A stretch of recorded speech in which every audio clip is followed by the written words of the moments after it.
Hey everyone, Brian McKim with House America Financial. So wanted to chat with you a little bit further about this topic of forbearance.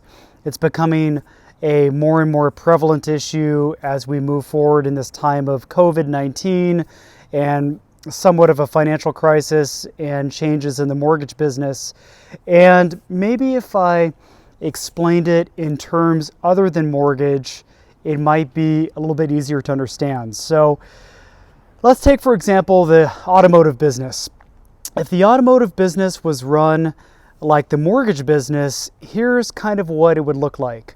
So let's say you have a Mercedes dealership, let's call it John Doe Mercedes in Pasadena, and they get their cars from Mercedes International, and then they're independent, but they sell the cars in the local Pasadena area.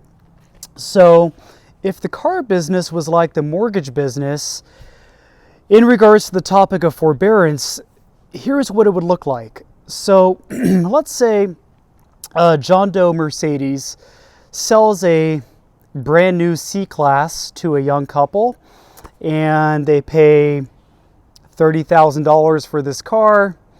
And let's say, here we are in May, let's say come July, they're out of work, and they call Mercedes and say, you know what, we can't make our payments. We're out of work. We want forbearance. One of two things would happen to John Doe Mercedes. One option would be they would have this car, and Mercedes International would say, you know what, they're not making their payments. John Doe Mercedes in Pasadena, you have to buy back this car, and you've got to write a check for $30,000 to buy back this car. We don't want it. We're not going to offer any forbearance. The other option would be, can't make the payments, car is sold. They don't have to buy the car back, but instead, Mercedes International is going to impose a penalty of, let's say, $10,000 to John Doe Mercedes in Pasadena. And so this dealership has already paid commissions to the salesperson. They've paid their mechanics to tune up the car. They've paid their office staff to run the office. They have overhead, and they sold the car, and now the buyer is not making payments, so now they're stuck with a large penalty, effectively wiping out any and all revenue from that sale and then some. So this independent Mercedes dealership in Pasadena is now in the hole, okay? They're upside down on this transaction. So one of two things: buy the car back, write a check for $30,000, or keep the loan, buyer keeps the car, but there's a huge penalty to the dealership.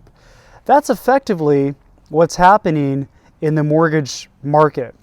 That's what basically Fannie Mae and Freddie Mac are saying, and it's affecting banks, lenders, and brokers across the country. So it's serious, and hopefully the government will relax some of these rules and penalties, because it has the potential to impact the entire country.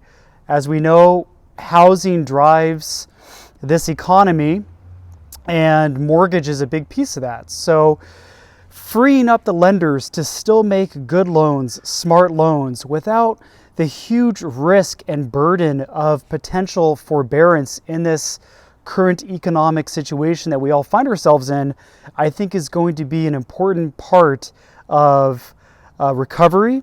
It's going to be an important part of maintaining a strong housing economy and housing market.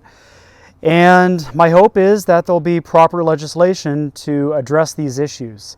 So hopefully that made sense. I figured maybe in the context of a business we all know, the car business, you can see some parallels and some metaphors to the mortgage business. Happy Sunday, guys. I hope you had a good weekend. Let's make it a great week. If you have any questions, give me a call, 818-421-4737. Thanks, guys.